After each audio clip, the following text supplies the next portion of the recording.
Okay, I believe I'm on.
We'll wait a few minutes for everyone to get on.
We're going to begin in about 5 minutes. We had some technical difficulties, and so we're having to make sure that everybody makes it to this group. So bear with us for just about 5 minutes, and we'll start.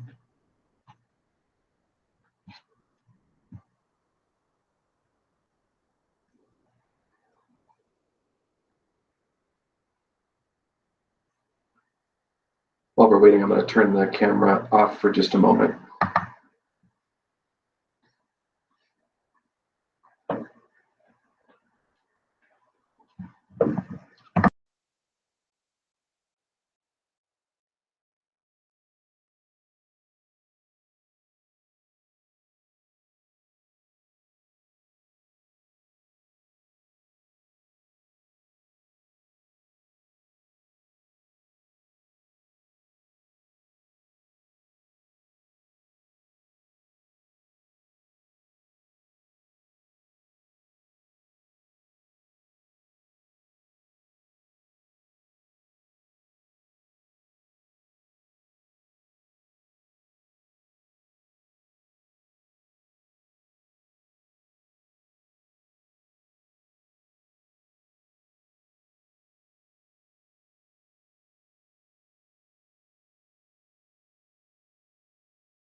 Okay, I think we're going to get started. Thank you all for your day to attend this. This is something that CORE puts together. Presentations like this provide you an opportunity to step back from your busy life and explore new perspectives. One moment here, and I'll bring up my presentation.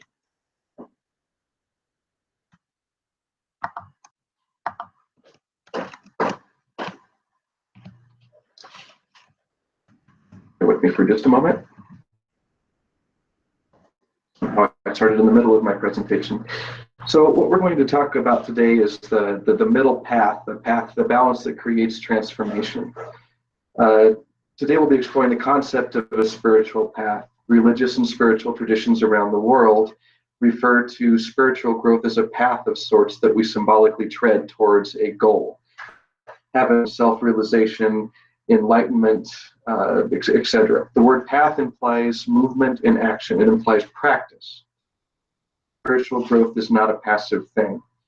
Activity and drive is the difference between someone who merely follows a religious path or one who strives to make things better through their practice. Louis-Claude de Saint-Martin called those who walked the spiritual path men and women of desire. These men and women of desire all have something in common. They became dissatisfied with how they interacted with the world. They knew that there was something more to life than what they were experiencing, and they developed a deep desire to increase their understanding.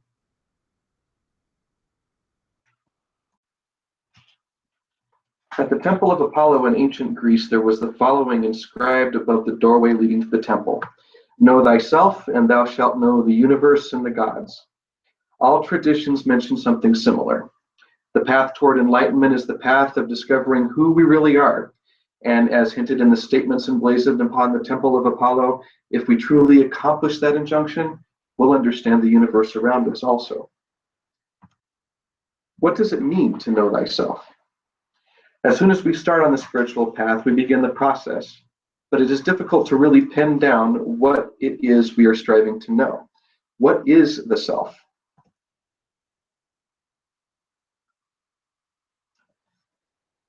At first glance, the question, "Who am I?" might seem easy to answer, but after a bit of reflection on the topic, we can easily find ourselves all twisted up about it.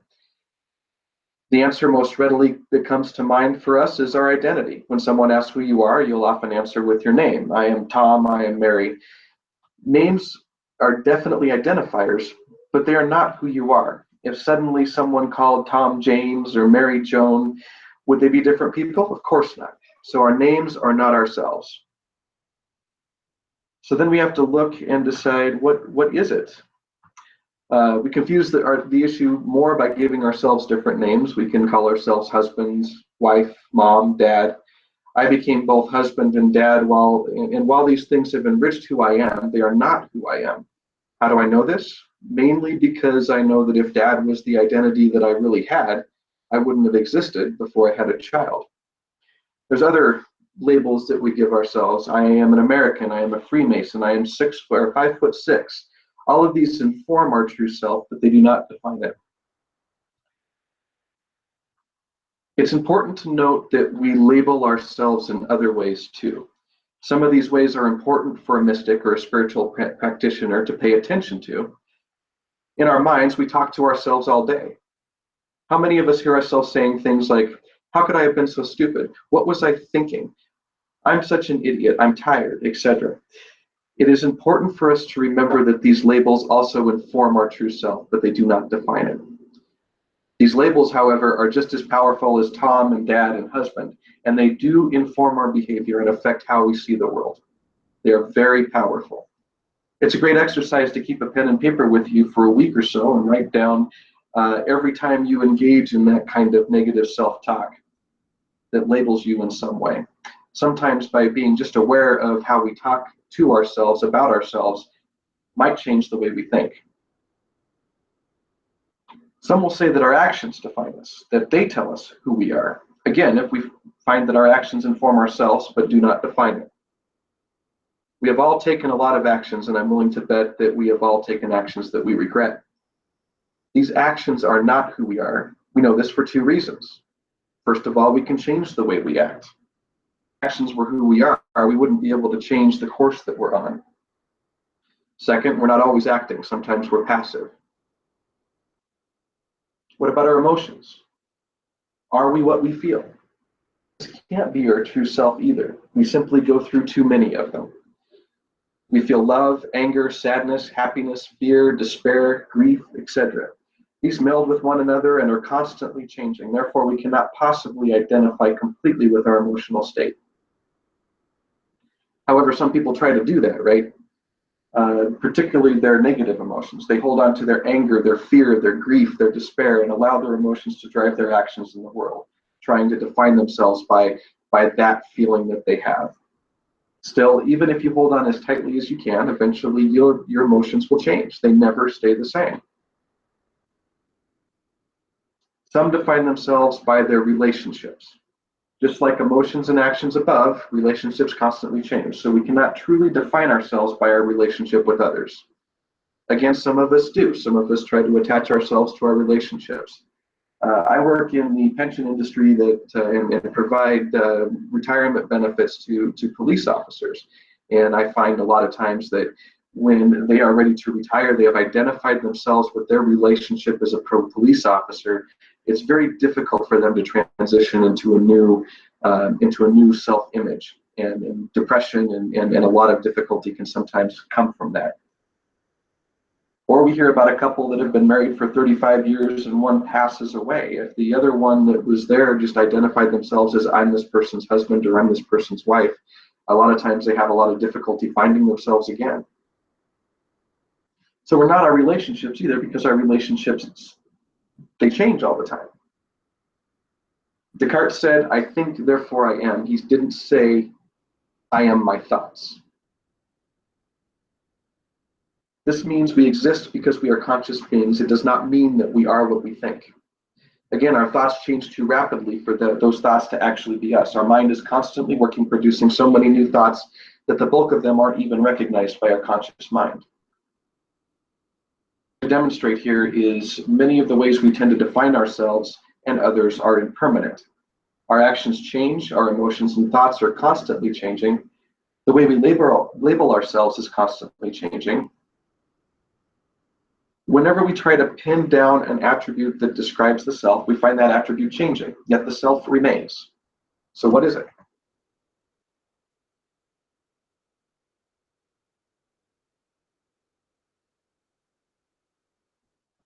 Our ego is who we think we are and is composed of these things: our identity, our actions, our emotions, our relationships, our thoughts, all the things that we talked about on the previous slide. So this leaves us with a kind of unfunctional definition of self. The self is that which is labeled but not the label, that which feels but is not the feeling, that which experiences the relationship but is not the relationship, that which thinks but not our thoughts. So that is, it's very difficult to put down on paper what the self is. We have to go through life. We have to experience, and through that experience is where we find the self. How do we do that? It's obvious that we cannot discover our true selves by asking simple questions and working it out on paper. Life must be experienced. Some believe that the most important meaning of life is to have experience so we can discover our true selves. So we must set ourselves on the path, put one foot in front of the other and begin to explore. We must go beyond the mind. We must go beyond the identity. We must get past our ego and get to the core of our true nature. So how do we do this?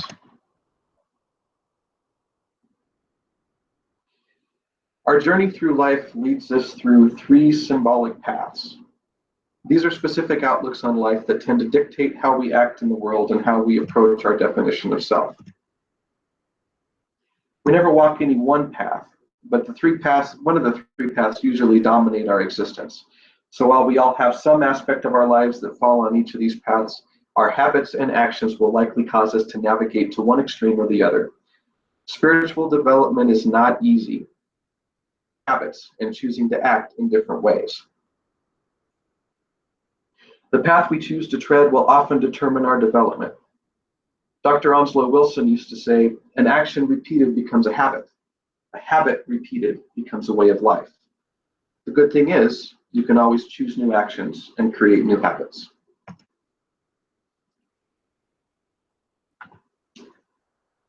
So the first path is the path of materialism.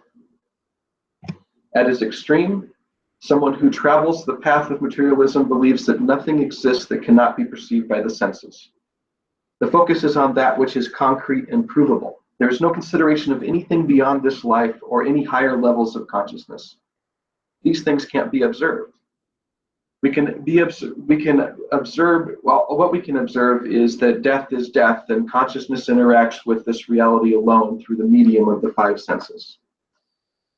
So when you travel the path of materialism, the search for happiness and fulfillment means that it's the satisfaction of material needs. Physical needs and desires are the only avenue for happiness for you. Happiness, therefore, is associated with pleasure, and unhappiness is associated with pain.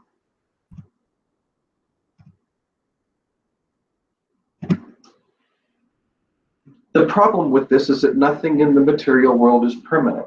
Everything moves in cycles. We experience the physical vigor in youth only to find it fade away in old age. Our senses receive only information, and so we experience both pain and pleasure through them. There's no way to experience only pleasure.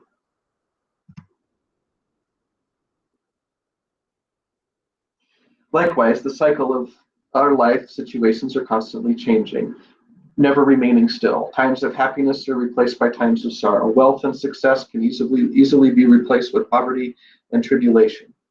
We trade gain and loss in all avenues of our life. Our lives are impermanent. We will all die, and that is a terrifying prospect to those that believe that this material world is all that there is. It means the end of everything, and so we seek to avoid it at all costs. For the materialist, the fear of death taints everything that we do. It is the reason behind every insecurity. If we tread this path, we will often feel unfulfilled and disappointed. Since there is no inner source of happiness, we rely on the outside world to make us happy. And the world always changes. We live our lives in fear of unhappiness, fear of change, fear of death. Because of this, we look to the outside world to feed our senses and distract us from our deepest fears. If our lives aren't going well, we escape to the past or to the future, lamenting over things that could have been or hoping for things that could be. Escaping into the past, remembering the good times, anything to keep us from noticing our present pain.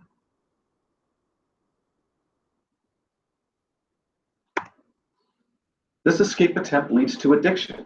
We become addicted to those distractions we've created for ourselves. We can be addicted to money, sex, food, drugs, attention from others, anything that the senses can perceive that can distract us from our inherent unhappiness. If our present situation is pleasurable or makes us happy, we grasp at it for fear it will change and we will experience pain. And so we become obsessive as well as addicted. All of this leads to an expanded ego. Following the path of materialism, we've applied so much worth to what we possess, what the outside world has given us, that we begin to identify ourselves with our current situation in the world. Our addiction moves us to acquire more money, more sex, more attention, etc. In our attempt to preserve what we have and get even more. We have no time to think of our others or their feelings. Self-absorbed, completely selfish, all this to distract ourselves from our fear of change and our fear of death.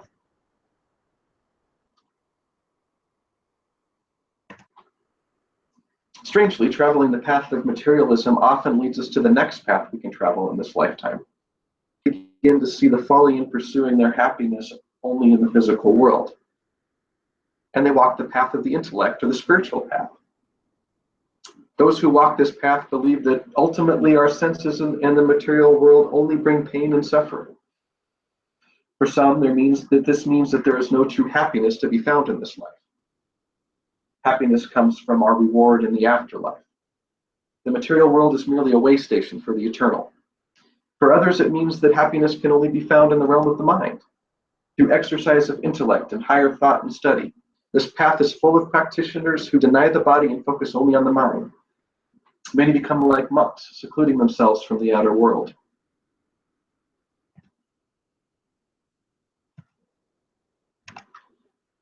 Some aspects of the path of the spiritual or the intellect are we isolate ourselves from the world in order to speak and interact only with our peers who share our opinions and worldview.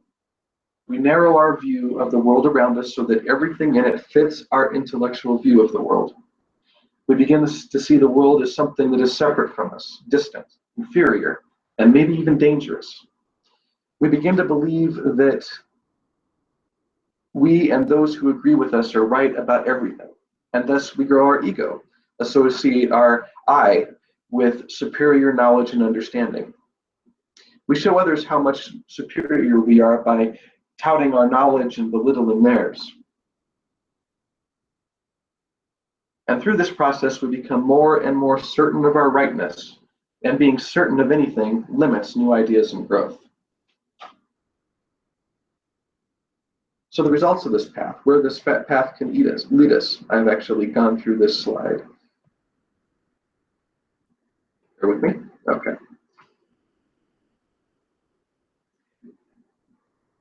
There is this saying, I don't even know who was the first person to say it, that it is easy to be the mystic on the mountain.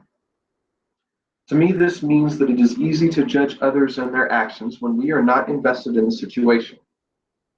Walking this path, the path of intellect, it is easy to become critical of others, their actions, and their decisions. We watch from a distance, and we shake our heads and are critical of others and lament the stupidity of these poor unenlightened souls trying to make their way in the world, while at the same time, whenever possible, we escape from that world and avoid taking action altogether. We seclude ourselves in the safety of our established beliefs and surround ourselves only with those who share our views, so there is never any threat of any new or contrary idea. Think about the phenomenon of fundamentalism. It is truly an extreme form of walking the path of intellect. It doesn't matter if we're talking about Christian fundamentalism, Islamic fundamentalism, or any other kind of fundamentalist group, they exist in all the religious traditions. These groups have their own way of interpreting scripture that supports their views. If you have a different interpretation of the same scripture, you are simply wrong, possibly to the point of being labeled a heretic. There is only one way to heaven, and it is their way. If your way differs, then your way is the way of the devil. Fundamentalists often make it their goal to convince everyone around them of their rightness and try to save other poor souls who just don't understand from certain damnation. Terrorist groups like ISIS, the Branch Davidians, the Ku Klux Klan, and other groups simply take this worldview one step further and commit violence in order to advance their worldview.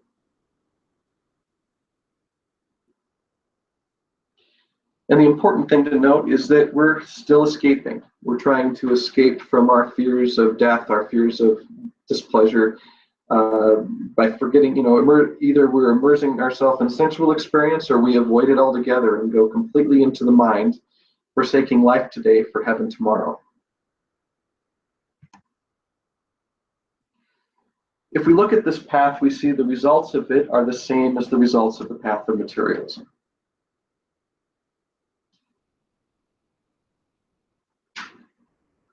More important, well, let's see here, hold on. We see life through the filters of our bias and ego. In each of these paths, we are out of control. We think we have it all figured out. We live trying to avoid the cyclical nature of our existence on this earth by either distracting ourselves with the pursuit of material or by ignoring it and avoiding the world as much as we possibly can. This lack of control most often causes us to be reactionary. We react out of our fear of the unknown or out of anger and frustration that things are not working out the way we want them to.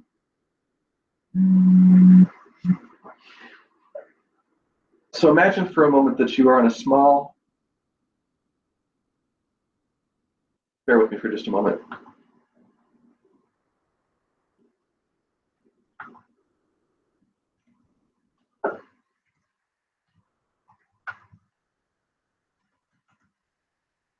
I think I might be having some technical difficulties here. Imagine for a moment that you are in a small, bear with me for just a moment. I think I might be having some technical difficulties here. Imagine for a moment that you are in a small, bear with me for just a moment. I think I might be having some technical difficulties here. Imagine for a moment that you are in a small, bear with me for just a moment. I think I might be having some technical difficulties here.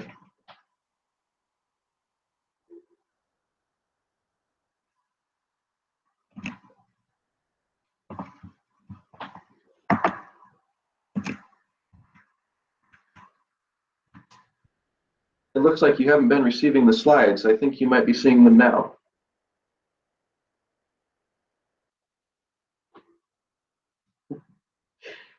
So imagine for a moment that you are on a small rowboat in the ocean trying to get from one shore to the other. Suddenly a storm comes up, wind and rain pelting your small boat, threatening to capsize it or sink it, and sending you in whatever direction the waves and the wind take you. At this point, you are only able to react to the demands of the storm. The goal of reaching the other shore is all but lost. This can be likened to the situation we face on the two paths of extreme.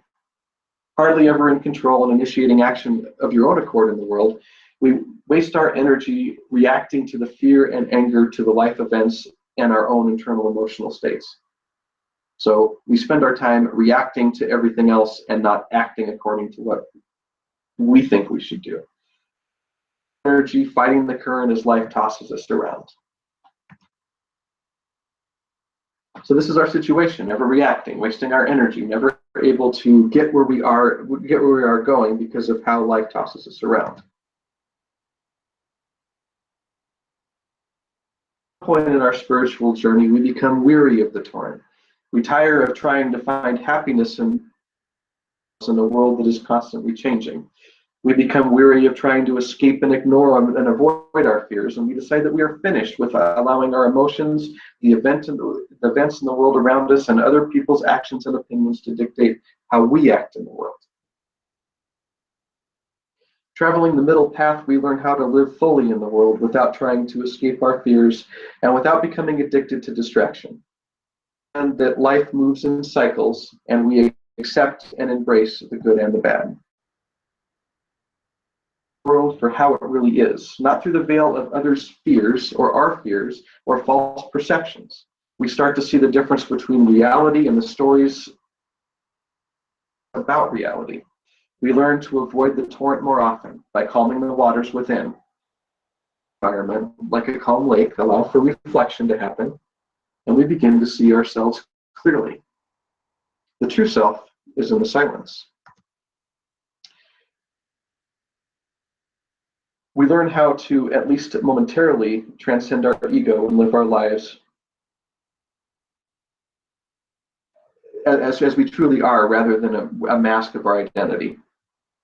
And the other thing here is we monitor our stories. So part of how we become reactionary is something happens in the world, we tell a story about to ourselves about what that means for us. By you and looks at you in a way, and you say your story to that is, that person looked at me funny, they must not like me, they must be mad at me, and that's the kind of reality that you create, which doesn't really have anything to do with what happened. This allows us to transcend the ego, if only for a moment. And how do we do this? Think about the religious figures that you respect, whether they be from your particular faith or not. Although the particular belief system may vary when thinking about various religious leaders, the way we interact with the world is remarkably similar. It would seem that regardless of what religion they follow, a wise man is a wise man. What are these characteristics of wisdom? They tend to be spiritual healers, often visiting the sick and infirm and offering much consolation and comfort as they possibly can. They are known for their kindness. They are kind to all, regardless of who they are, where they stand in society. They are equally kind to rich and poor. They spread their kindness to the faithful and those who do not practice their faith without discrimination. A true holy person is known for their humility. They work to benefit others, never for accolades or attention or profit. Their sole purpose is to help those in need, and thus they cultivate a selfless nature. True wise men give without any thought of reciprocation. And they give discriminately of whatever is needed, as long as they have the capacity to do so without incurring material harm themselves. Love is the key, the wise will tell us.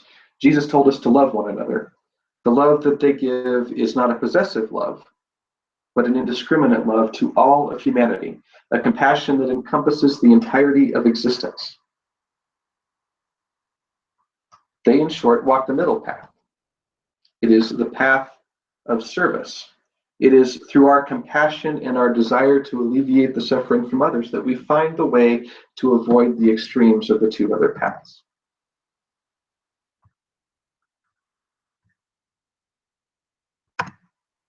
The results? The entirety of our philosophical and spiritual study is dedicated to applying what we learn in this world for the benefit of others. If that is the case, then we do not wish to escape into our minds. We do not wish to escape into the physical world. Much of the time, our unhappiness is cultivated by us. We spend a lot of time thinking about our situation in life, how unfair it may be, how rough we have it, how things should be different or better. If we follow the path of service, we find joy in our compassion and our love for others. Our time is spent in selfless service, giving our energy and time to others. When we do this, we begin to understand how to truly find joy in helping others. We only have time and attention for the way the world is right now, not how we wish it to be, not how we remember it was. Selfless giving does not feed the ego. It feeds and develops the soul. By forgetting the self, we discover who we are. This is reminiscent of Matthew 16:25 in the Christian Bible. For whosoever shall save his life shall lose it, and whosoever shall lose his life for my sake shall find it. If we spend our lives focusing on others, if we spend our lives focusing on ourselves, we spend our lives in fear, become reactionary, and forget who we are. But if we live our lives in service to others, we transcend our ego and begin to discover our true nature. So as our ego shrinks, the conflicts within us also shrink. The person who walks the middle path finds that the true secret of all spiritual practice and study that they have done in their lifetime is the simple truth it was never about you. So you spent all this time studying and practicing and developing yourself so that you were a better person, only to give that self to others. Because if we hold on to it, we've missed the point. So at this point, what I'd like to do is lead everybody through a quick guided visualization. And during this visualization, I will give a prayer that was given in the 8th century by a Buddhist monk named Shantideva. So wherever you're sitting, make yourself as comfortable as you can. If you are able to, make sure that both feet are flat on the floor and start breathing deeply and close your eyes.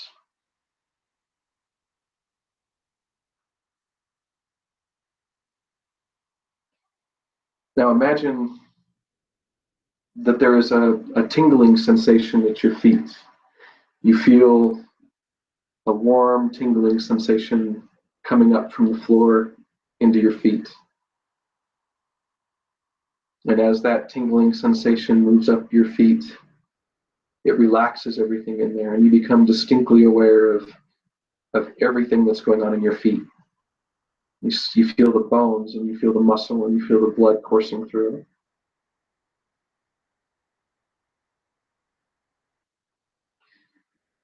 And over the next few breaths, imagine that warm tingling sensation is moving slowly up from your feet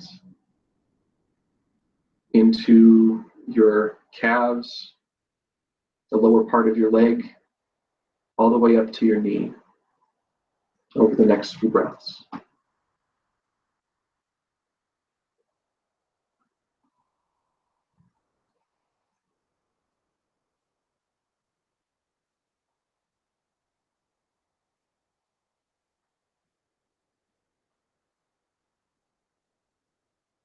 Now, as it continues to move up over the next few breaths, you feel it move into your upper legs, your hips.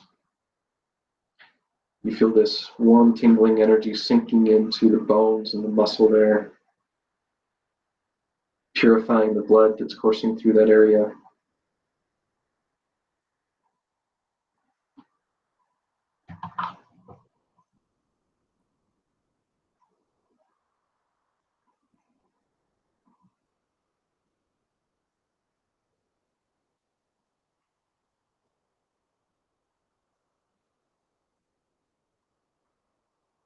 And over the next few breaths, it moves into your torso.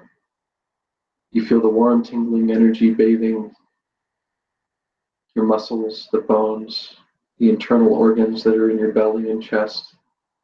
Over the next several breaths, it encompasses all the way from the tips of your toes to just below your neck.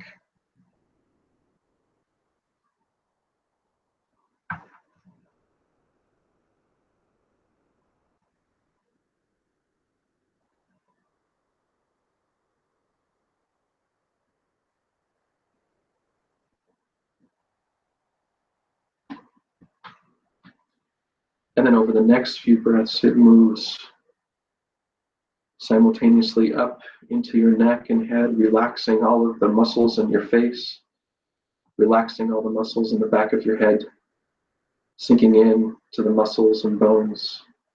And it also moves down your arms, doing the same thing.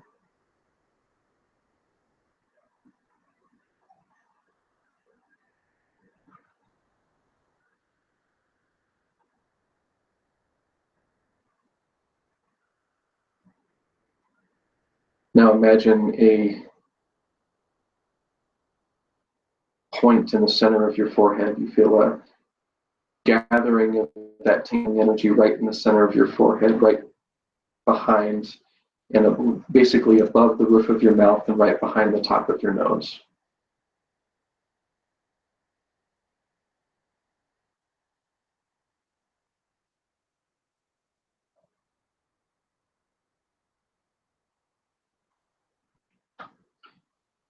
And from that point in your head, imagine a line that moves down all the way to where your heart is and forms another point there. And every time you breathe in, you feel that those 2 points, the one in your head and the one in your heart, pulsating.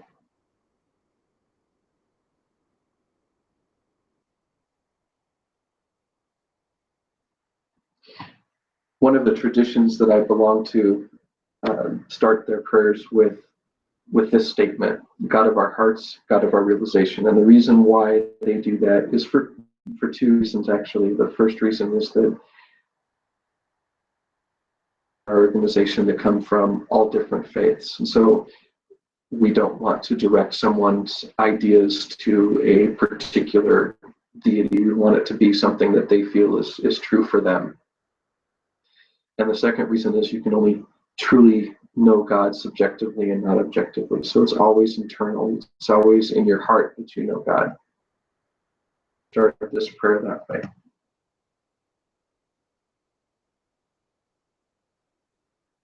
God of our hearts, God of our realization, let us be a sanctuary for those in danger, a lamp for those without light, a place of refuge for those who lack shelter, a bridge for those with rivers to cross, and a servant to all in need, a ship for those with oceans to cross, a guide for those who have lost their way, a protector of those without protection. For as long as space endures, and for as long as living beings remain, until then may I too abide to dispel the misery of the world.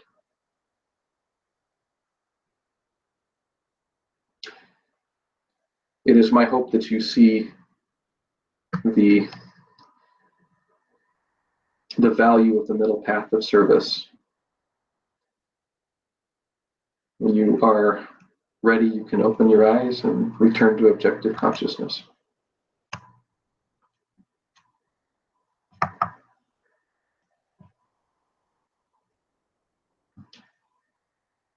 Okay, at this point, I think we open it up to any questions that anyone might have.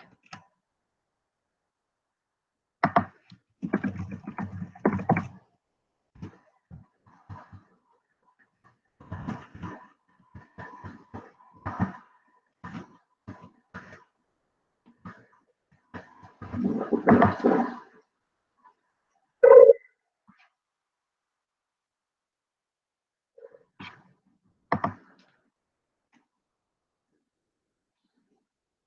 I haven't heard any questions come through, but we have had some minor issues with with this presentation. So if you have been trying to ask a question, maybe try to use the chat option and send it to me that way.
So what I'm going to do is kind of go through the first several slides because nobody saw it.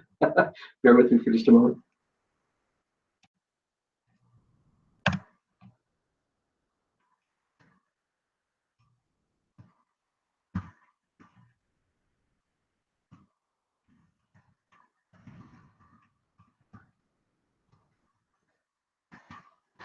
This also gives a chance for those who are editing this later to put those slides in. So bear with me for just a second. I'll show you the slides that you missed.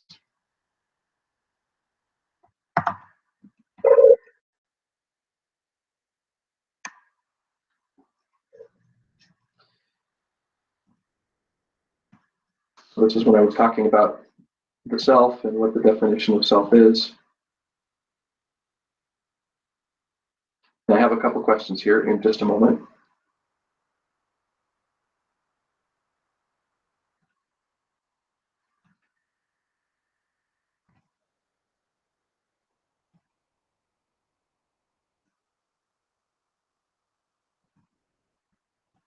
This is where I start talking about the three paths, and I think that this is probably where we actually got this to work.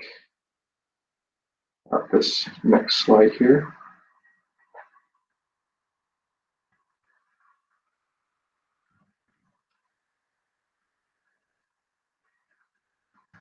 So now I'm going to go back to some questions.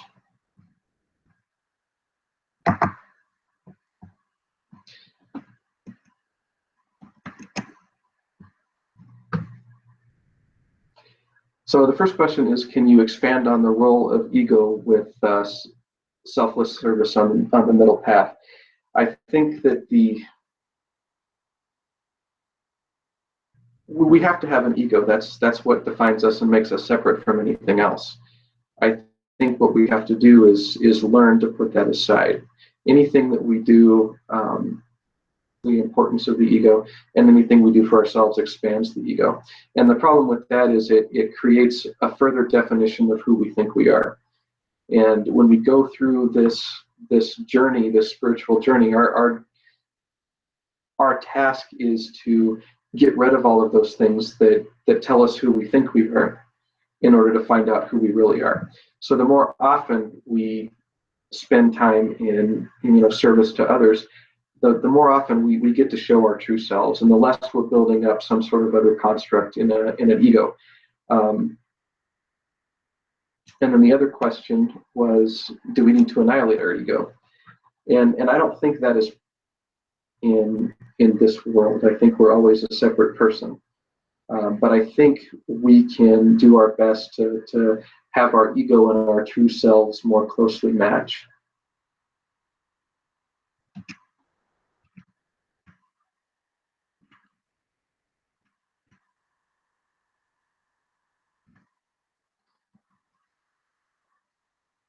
I think also the role of ego is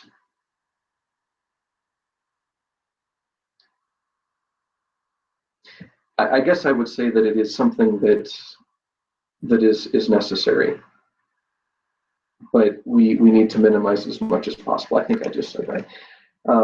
Any other questions?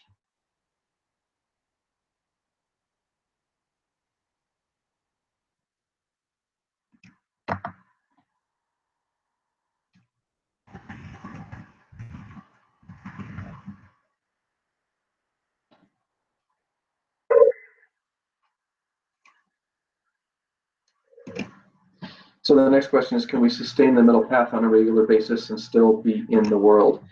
The answer is yes. I think that you can't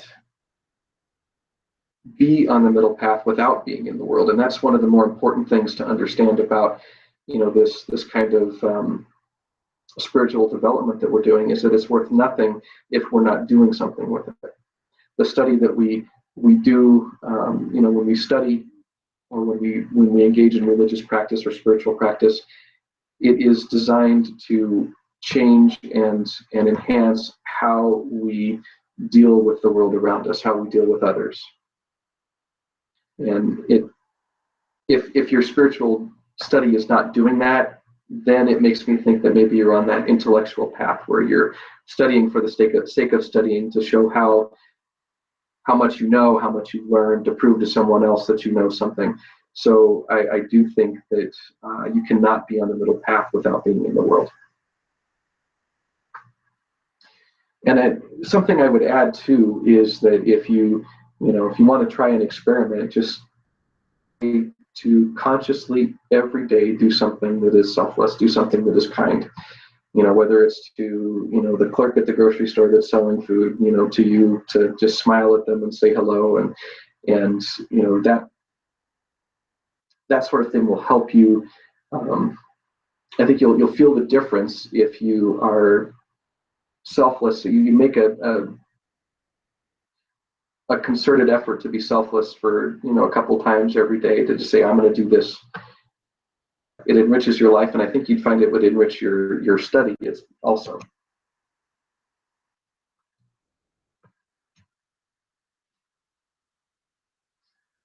The next question is, knowing that everything is perception, can we walk the walk of moderation or the spiritual path with certainty?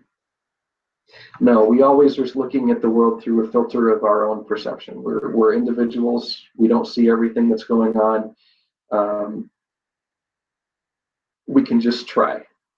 And if you are engaging in some kind of selfless service, if you are doing things for others, with the caveat that you're not doing it saying, hey, look what I just did, I did something great for someone else, then I think you're the closest to that path that you'll be in this world. You cannot know for certain that you are always in the middle. In fact, we often deceive ourselves that we are being altruistic and serving others, when in fact we're serving our egos. And there's no harm in that. We just need to recognize it and say, well, this is what I'm doing, and I understand that.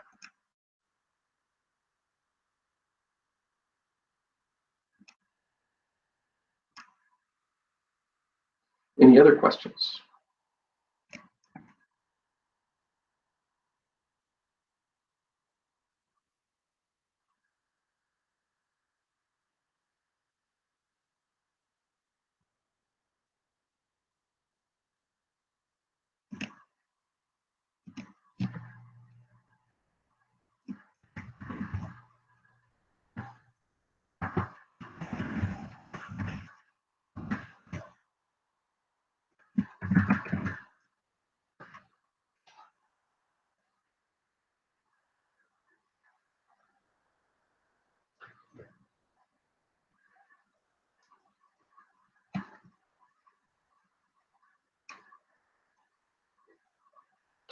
Well, while we're waiting to see if there's any other questions, I do want to thank you all for coming to this. I hope it's been helpful to you.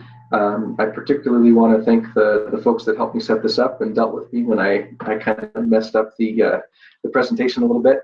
And I do appreciate everyone attending. All right, this sounds good. So at this point, I'm going to sign off. Everybody have a good, depending on what time zone you're in, morning, afternoon, or evening.